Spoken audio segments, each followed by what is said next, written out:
Hey, once again. Hi. So, So, what are we yeah, talking about? no idea, I guess. And like, how was that book thing of yours? Like uh, the orders and everything. Yeah, it's going great. And yeah, we had the launch on Saturday. Yeah. We had an event at this small little cafe to celebrate. Mm, A nice. bunch of poets came, a bunch of new writers came. So it was really wonderful meeting them Great. all. Um, yeah, and we had like a kind of like an open mic thing because since I am a new writer, we were doubtful about, people coming. So if there's an open mic as well, it was nice to get other people to get interested and come there. So that Intriguing. was really nice. And Yeah. so what are some of your takeaways from that event? Like, did you learn anything out of it? For sure. Poetry isn't dead, like they say. Makes sense. Yeah, it is. Yeah. So it was really nice. It was also great to know that I'm not like alone in my rage about the world. True. I guess there are people, right, who are into poetry, I guess. That shouldn't be such a shocking epiphany. No, but yeah, it was pretty great because when I was reading poems about, I don't know, the institutionalization of uh, faith and God, and when I was talking about um, power dynamics and corruption of power and stuff like that, people were actually engaged and they understood me. They understood little nods to and references around, you know. Intriguing. Wow. So that Was was there really anything that you felt like something was amiss, or like you felt like, like next time I'll keep this thing in mind, like kind of blunders that you might have made? having a bigger venue. Having a what? Having a bigger venue or not sending out that Okay, many invites. got it. Wow. Yeah. There were a lot of people, and some people were pretty like they were older, and so they couldn't stand up for too long. But Mm. I was only expecting like 20 people to come, even though I had sent the invites out to every person I have ever known. So it was so embarrassing that like older people were standing up and like their knees were hurting. I felt really bad. Intriguing. Yeah, Yeah. Wow. And how long was the entire event? Like the duration of? it went on from 10 a.m. to noon. Uh, Okay, 2 hours, I guess. yeah. So yeah, it was, I mean, it was nice because we got a bunch of things done. We had K. Srinath, who's a translator and an English writer. He's translated a lot of these Dostoevsky's or Anna Karenina. He has Mm. translated those to Kannada. Okay. Wow. So he's pretty renowned here. So Mm. he was there to talk about poetry. He talked about Sylvia Plath more than me, but he was trying to say that I um, kind of write in the same traces. Like I follow her footsteps a little bit with some verses. So he was kind of, yeah, talking about that. I do think it was the first time for a lot of the student writers to be in a more serious environment like that. Hmm. I've grown up with it because my mother, my uncle, my aunt, they're all writers. And so I've been to every book launch ever in this area.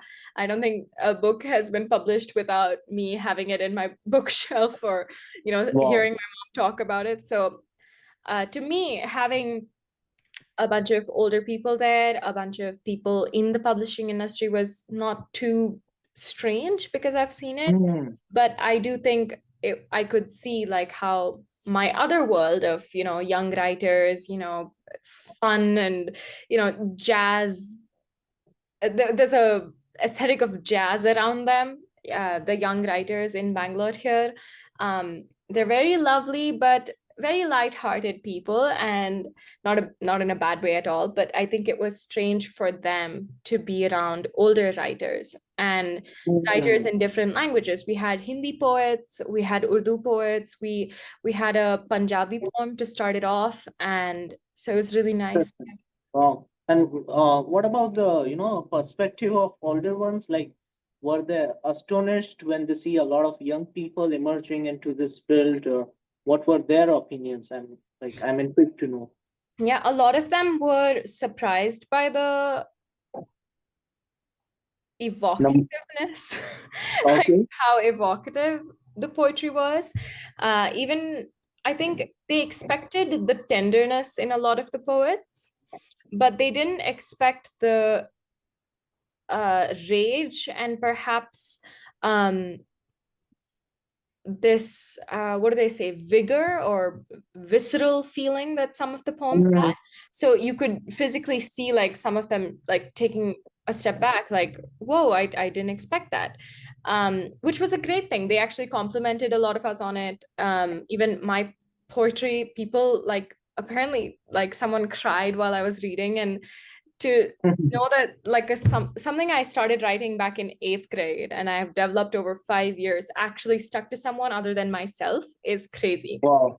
You know, like I never thought these poems would be important to other people like how they are important to me, you know.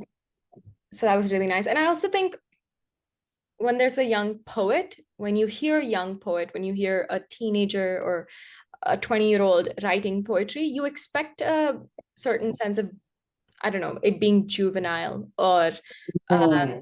maybe it's shock value for the sake of it, Yeah. you know? But when we were all speaking, we could clearly gauge the room and we could understand like, oh, everyone has their resources, they have their you know accomplishments, they've studied this enough to know they're good at what they're doing, or they need to work on themselves, they're well aware of themselves.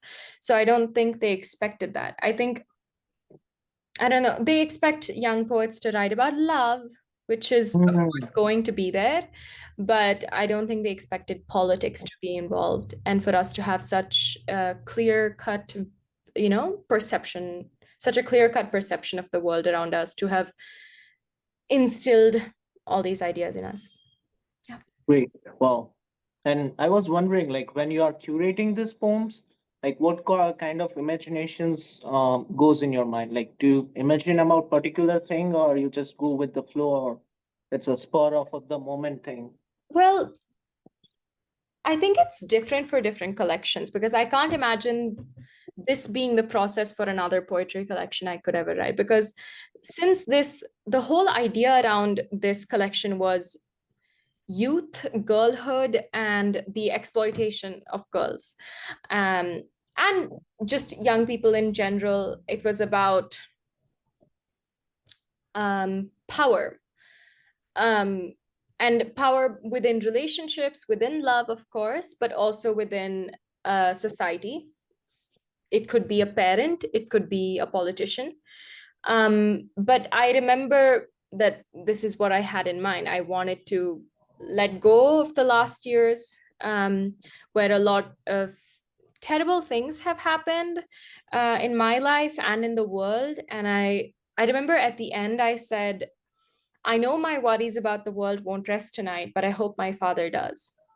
Mm. That was very Okay. important to Wow. me. Yeah. That was very important to me. And perhaps this is the beginning of my taking actions to change the community. Any issues about the community, any issues about the area, my state, my country, anything I can do to not just talk about my anger, but to do something about it. Yeah.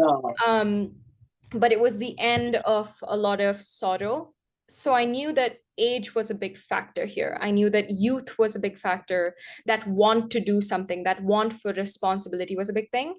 So throughout the poetry collection, you can see me getting older.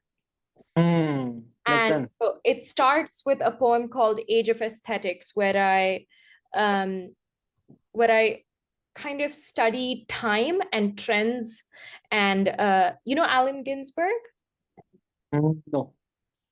He was a really renowned poet. He was part of the Beats. The Beat Generation, with Okay. William Burroughs, and Jack Kerouac. William Burroughs, I guess that rings a bell, but Yeah. still not So that much.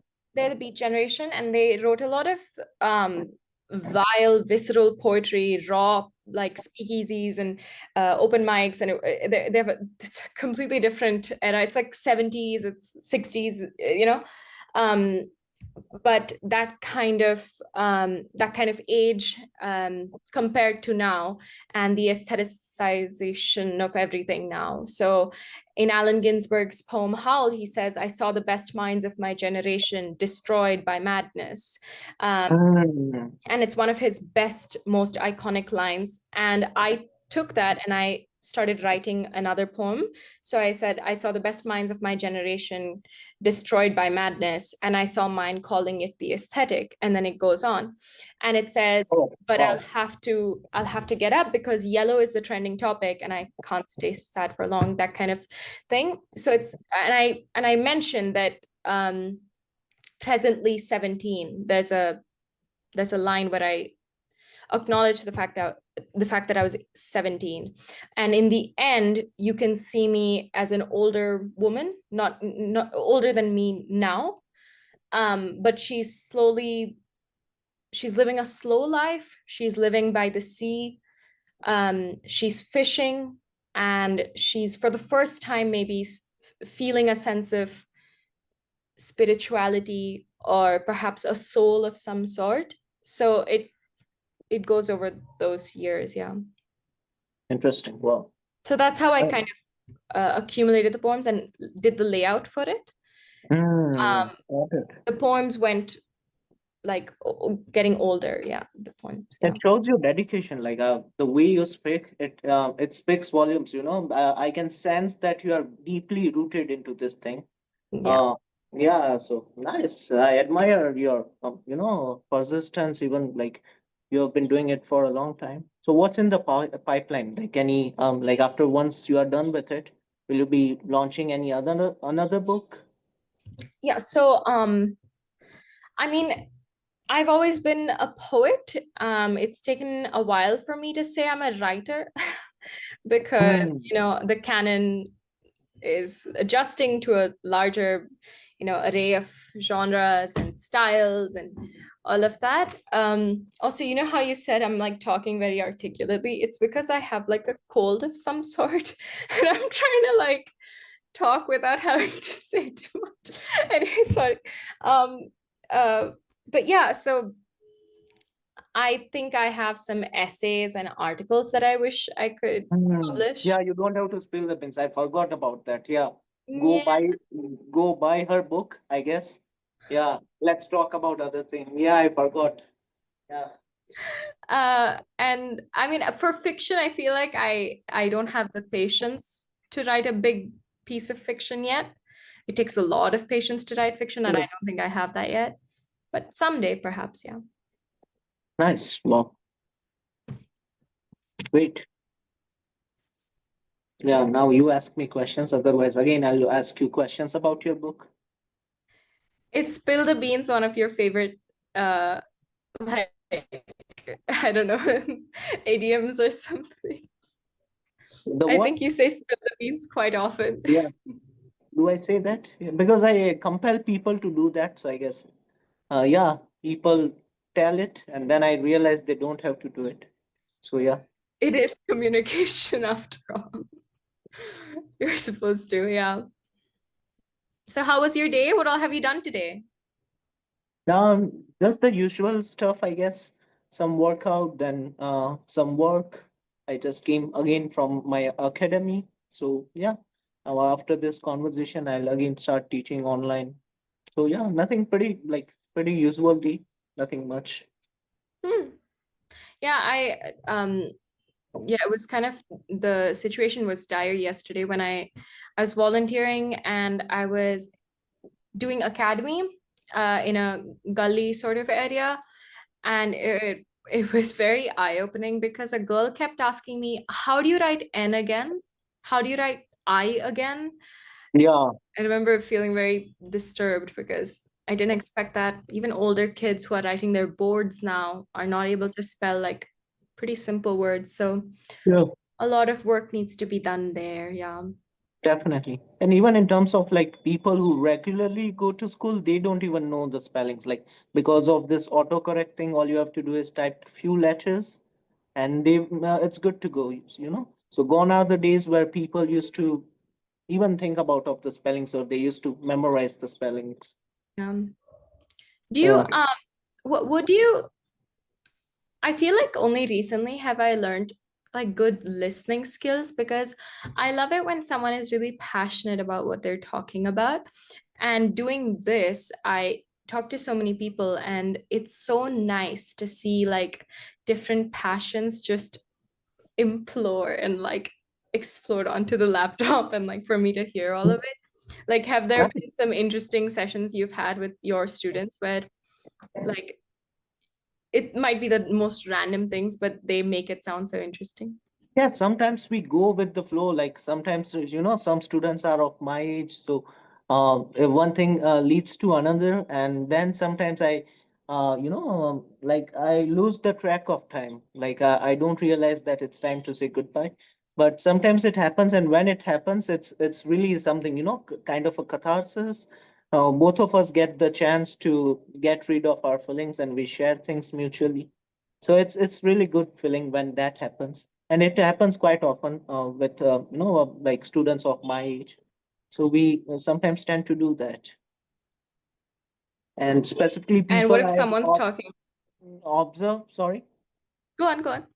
No, I was saying that specifically when people like the students who are abroad, like I have some students who are from Dubai. So when they talk about how they feel, like, you know, how they miss their home and the culture of India during festive season specifically. So when I talk to them and when we talk about like how I celebrated it, they listen very, tentatively, and that feeling is like good. And sometimes we talk about like they try to get rid of their feelings by sharing about their work, the kind of challenges they faced. So yeah, it's a good thing when I get the chance to do that with my students. Mhm. Do you have a process or anything for teaching? Yeah, I've curated 4 books. I guess I'm a writer of my own material. I guess I create my own books. Yeah.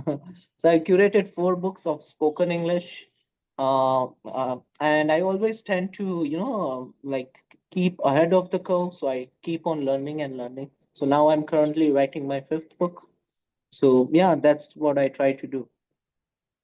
All So I right. teach from those books using those 4 books. I like yeah, one is already there with me for our other, These I guess, these lines books of work. are they about teaching or are they what you teach? Now it's about what I teach. Yeah, idioms, phrases, accent, then yeah, vocabulary, tenses. Hmm. Yeah, Okay, I've been having trouble with this, and maybe you can help me out.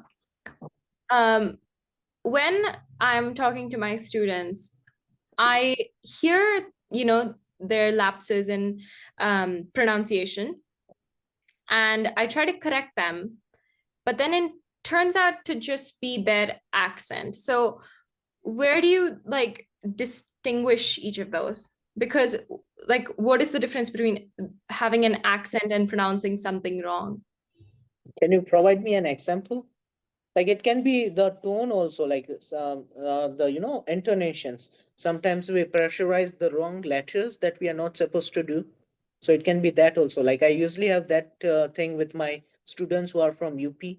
So they have this dialect, UP dialect. So I have to tell them, like when they speak, like I am saying speak, but they have this thing is speak, is speak. So sometimes I have to remind them, don't say is speak, go with speak only.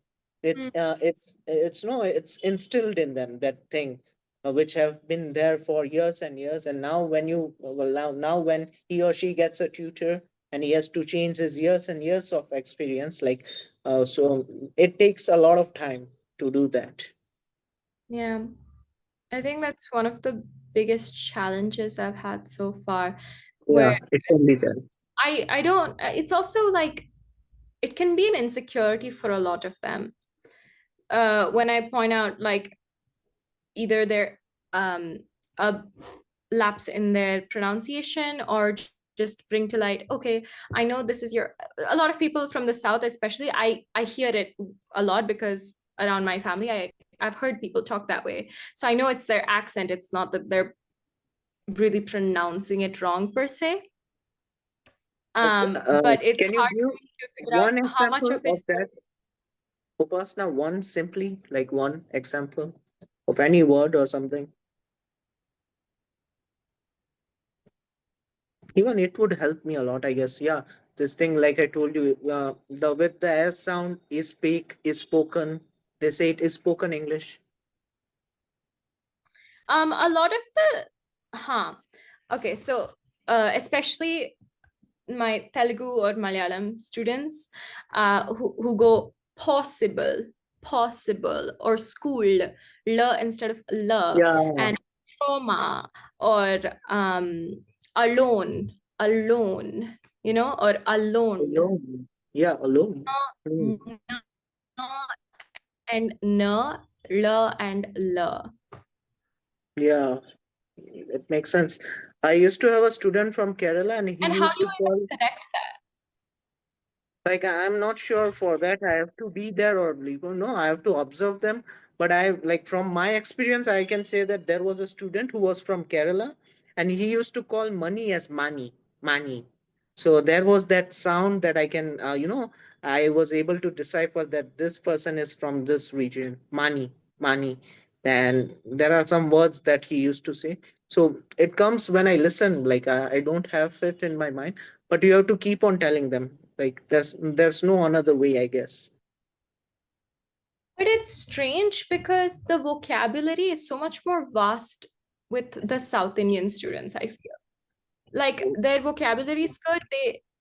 They talk well. It's just the la, na, all of Yeah, those. that thing is But with there. the Yeah, North, it's more about grammar, I feel. At least that's what I've noticed. But I don't know how to I could correct them with grammar or with vocabulary. I could help them out, add a few words in there every class, but yeah, this, it's very yeah, difficult. it can be challenging. This is the nuance, which is kind of, I guess, it's not a walk in the park. It takes a lot of time to do that. Because my thought process is I don't want to change their accent and I don't No, want you to can, change. you can, I I guess. I can, but I don't want to make them feel like they should be that the accent is what's wrong. Does that make sense? I don't want them to think the accent is what's wrong. I want them to know that the pronunciation was wrong. But it's kind of two sides of the same coin. So I don't. Yeah, definitely, and it goes hand in hand, so it can be challenging. Yeah. Like you have to clarify them, like even in terms of accent, like some people really want to change their accent, so I feel like they won't be offended if you try to change their accent itself. No, a lot of them ask me to teach them accents, but Definitely. I don't, I mean, I don't feel completely comfortable by of for doing that because I mean, of course, I want them to find their own voice. I just want to, I don't know how to explain it. Yeah, it can be challenging. I know what you are trying to say, and I like, but from the I think a way lot of of people in teaching. my family, at least, like when I correct them, they appreciate it. But sometimes they take offense as, well, it's my accent, so I have to completely change everything, like my whole bodily process while communicating. And Yeah, I don't want that makes to be sense. the case. That makes sense. Yeah, but when it comes to family members, I guess you do it just for the sake of, like, I guess, to for their betterment. But when it comes to students, you are paid for it. So and students pay for it. So I guess they won't be offended if you try to tell them that this is how you can say it, even if you have to make some altercations in your No, accent I mean, itself.